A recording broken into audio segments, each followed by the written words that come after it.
Une assertion fréquemment avancée par les nouveaux athées est que les personnes religieuses seraient moins intelligentes, moins rationnelles et moins capables de faire preuve d'une pensée analytique.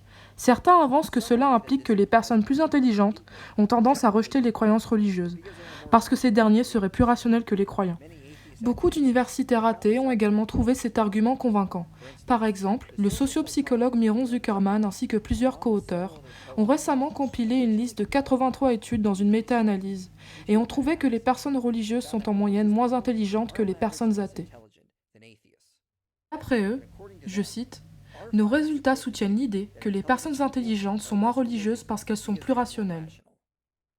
De même, Helmut Nyborg disait que les personnes cognitivement complexes ont généralement recours à la raison, la science et aux données empiriques afin d'écarter des incertitudes, tandis que les personnes ne possédant pas cette protection cognitive ont souvent recours à des anciennes croyances ou prétentions surnaturelles. Puisque l'argument semble être répandu parmi les nouveaux athées, ainsi que des universitaires, on se doit d'adresser cet argument récurrent une fois pour toutes.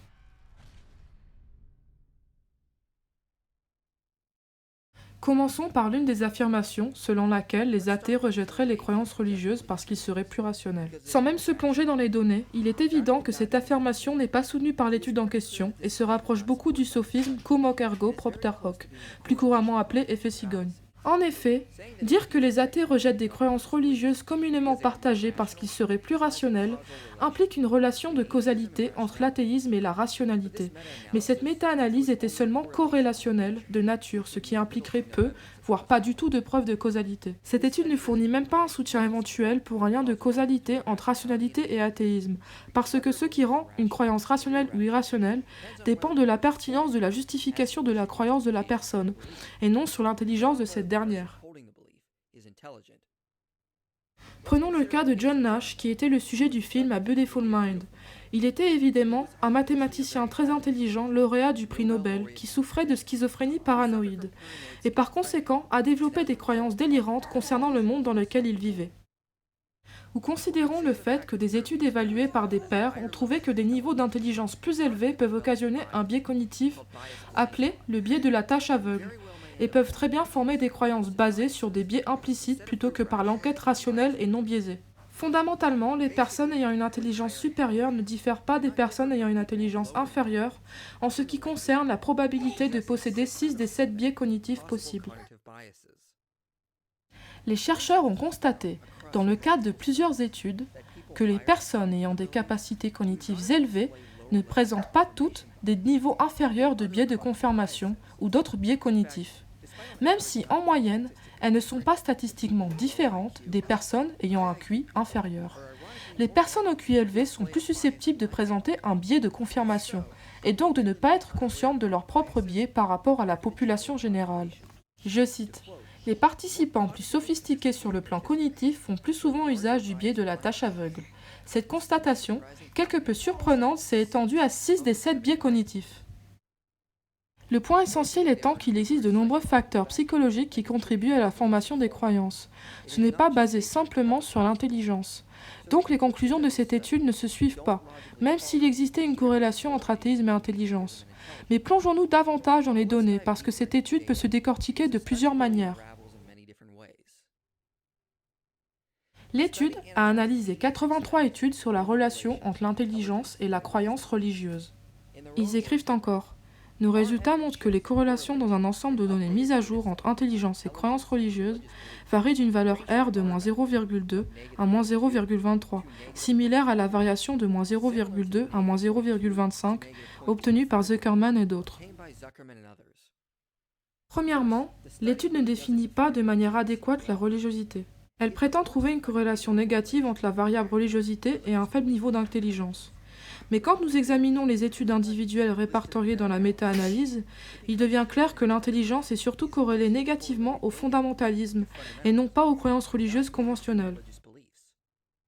Par exemple, la méta-analyse prétend que Lewis Ritchie et d'autres ont retrouvé une corrélation négative entre croyances religieuses et intelligence, mais en réalité, quand nous examinons l'étude elle-même de plus près, elle a trouvé une corrélation de -0,25 entre fondamentalisme et intelligence. Ceci n'est pas vraiment une très grande corrélation, mais quand il s'agissait des croyances religieuses conventionnelles comme le fait de répondre par « oui » à la question « je me tourne vers Dieu pour la force, le soutien et le conseil », L'étude a trouvé une corrélation négative de moins 0,1.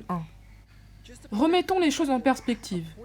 Une corrélation de 0,1 est tellement faible que c'est carrément à la limite de l'insignifiant.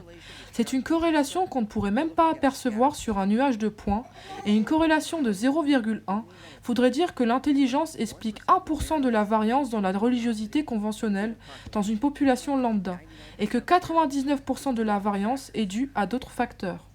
Donc la première erreur de cette étude est qu'elle échoue à différencier les différentes formes de religiosité. Cette méta-analyse a suréchantillonné des points de vue minoritaires aberrants tels que le fondamentalisme, le littéralisme biblique et le sectarisme, mais les ont présentés comme une corrélation entre la croyance religieuse plus générale et une faible intelligence. Mais c'est de pire en pire à mesure où l'on avance dans l'étude. Globalement, les auteurs de cette étude ont trouvé une corrélation de moins 0,2 entre fondamentalisme religieux et intelligence.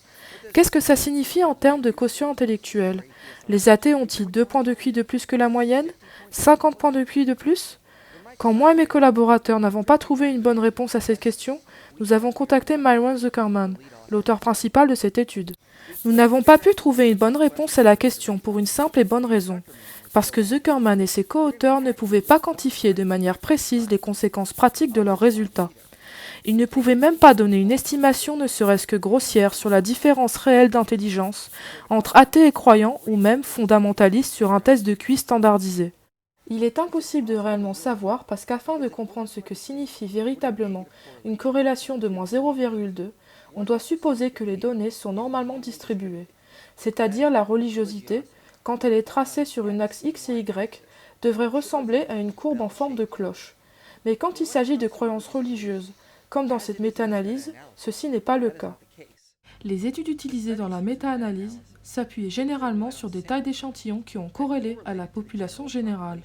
Par exemple, le graphisme suivant montre la distribution des personnes par croyance religieuse aux États-Unis, prise d'un sondage récent par la Pew Foundation. 63% des personnes disent qu'ils sont absolument certains que Dieu existe, alors que 20% ont dit qu'ils étaient plutôt certains. Il n'y a presque personne au milieu. Et enfin, il y a un pic à droite avec 9% qui disent être sûrs que Dieu n'existe pas.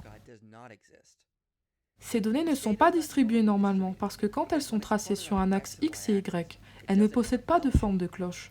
Elles sont asymétriques ou biaisées, ce qui signifie que le pic de données, au lieu de se trouver au milieu, telle une courbe en forme de cloche, elle est inclinée soit à gauche, soit à droite. Dans notre cas, le pic gauche est considérablement plus important que l'autre moitié du graphique avec les croyants jusqu'à 9 fois plus nombreux que les athées.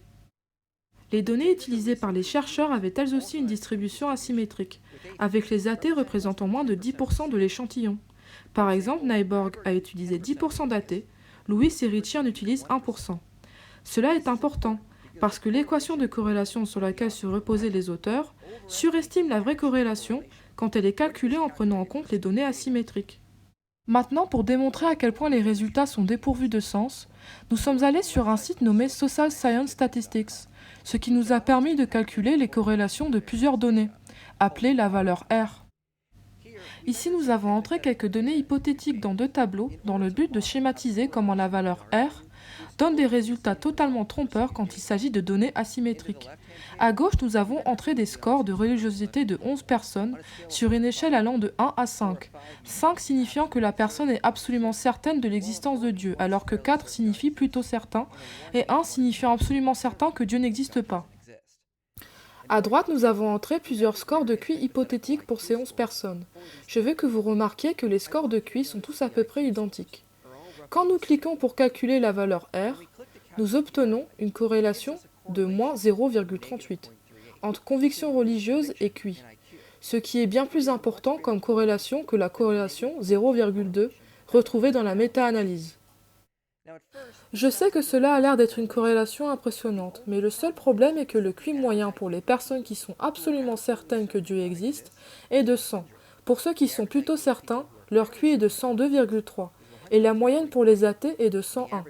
Autrement dit, le QI des personnes absolument certaines que Dieu existe est inférieur à celui des athées de seulement 1 point, ce qui est un résultat totalement négligeable.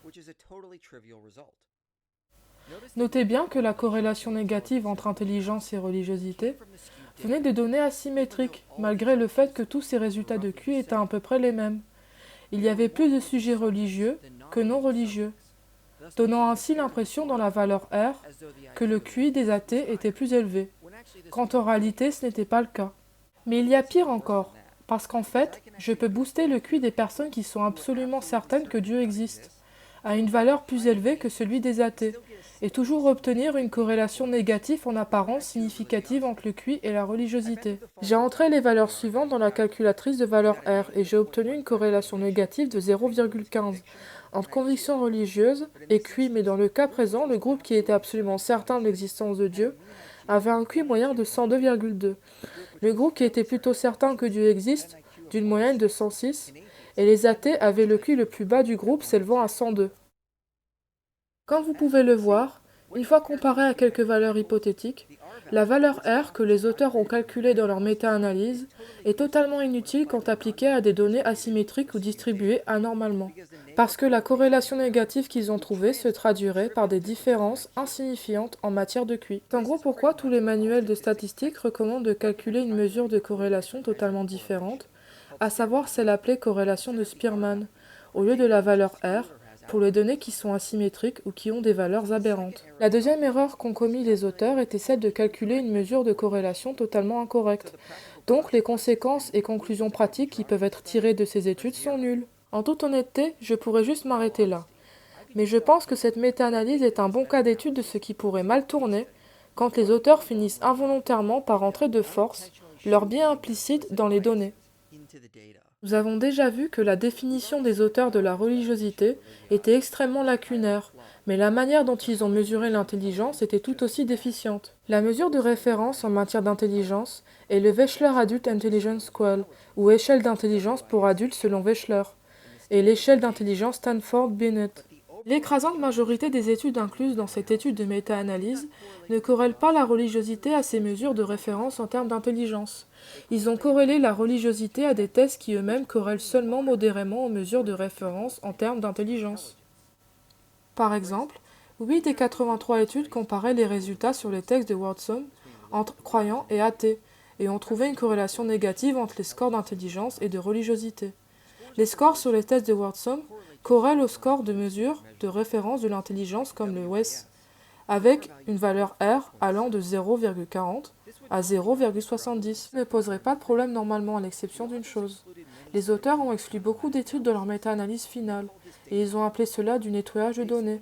Ils ont exclu les études qui corrèlent la moyenne générale à la religiosité, alors que la moyenne générale corrèle à l'intelligence avec une valeur R de 0,3 à 0,7, ce qui est pratiquement la même pour les tests qu'ils ont inclus, comme le test de Wordsom. Donc il est étrange, voire arbitraire, qu'ils aient utilisé les résultats de tests du Wordsom ou d'autres tests divers comme le Employee Aptitude Survey ou sondage d'aptitude du salarié, tout en excluant la moyenne générale, quand de multiples études ont montré que la moyenne générale corrèle avec le QI autant que le test de Wordsom. Là où ils ont inclus la moyenne générale, le lien entre intelligence et croyances religieuses fondamentalistes a été réduit à un niveau insignifiant. La valeur R a été réduite de 0,20 à 0,09. C'est encore moins qu'une petite corrélation, et la plupart des experts diraient que ce résultat serait trop négligeable pour avoir une signifiance pratique. Enfin, la méta-analyse se repose essentiellement sur des études menées aux États-Unis. Cela constitue un souci parce que plusieurs articles, y compris une étude de 2018 qui a critiqué directement la méta-analyse originale de 2013 pour cette limitation, ont trouvé que dans les pays post-chrétiens comme l'Angleterre, le lien entre la pensée analytique et la religiosité non seulement était devenu insignifiant, mais s'est inversé. Autrement dit, dans les pays post-religieux, les données montrent que les athées pensent de manière moins analytique que les personnes religieuses. Les auteurs soupçonnent que dans la culture où la religion institutionnelle est mourante, où l'acceptation de l'athéisme découle de la tendance du conformisme, il est possible que la réflexion cognitive puisse prédire le rejet de l'athéisme, un sujet d'enquête future. En d'autres termes, les personnes avec une intelligence analytique peu élevée tendent simplement à se conformer à l'idéologie dominante dans une culture donnée. Aux États-Unis, où la majorité est toujours religieuse, les personnes avec une intelligence analytique moindre conforment aux croyances dominantes. Dans les cultures où la religion est en déclin, les personnes avec des capacités analytiques faibles conforment aussi à la croyance majoritaire. Donc en conclusion, cette méta-analyse mise à jour en 2019 souffre de plusieurs défauts comme le fait de définir de manière ambiguë plusieurs types différents de religiosité, Le fait d'exclure les études qui se focalisent sur la moyenne générale scolaire, qui aurait réduit significativement l'impact des résultats obtenus. Le fait d'utiliser des mesures incorrectes de corrélation, comme la valeur R de Pearson, et le fait de se reposer trop sur les études menées aux États-Unis, tout en ignorant la nature inconstante au niveau international. En fin de compte, les méthodes de cette méta-analyse sont trop problématiques pour nous permettre de tirer des résultats pertinents. Par conséquent, il n'y a pas de raison à suggérer que des niveaux plus élevés de pensée analytique mènent à l'athéisme. Nous sommes un couple de chrétiens catholiques passionnés par l'apologétique ou, pour faire simple, par la défense de la foi et de la croyance en Dieu. Notre chaîne a vocation à traduire et vulgariser le travail d'apologètes chrétiens populaires outre-Atlantique, aussi bien protestants que catholiques, et de mettre la lumière sur toute une scène encore méconnue dans notre pays, où l'athéisme et le sécularisme font partie de la doxa, et où il est presque devenu tabou dans l'espace public de parler de religion, si ce n'est pour l'attaquer. À l'avenir, nous souhaitons faire de cette chaîne une base de données fiable pour tout chrétien qui souhaiterait défendre sa foi dans le contexte actuel, où toute croyance en Dieu est tournée en dérision et où il est parfois devenu impossible de parler de sa foi lors d'un simple repas de famille. N'hésitez pas à nous faire part en commentaire de suggestions de traduction ou de sujets de vidéos qui vous intéressent et que vous aimeriez découvrir. Pour aider cette chaîne à se développer, n'hésitez pas à la partager sur vos réseaux et auprès de vos proches. Merci à tous!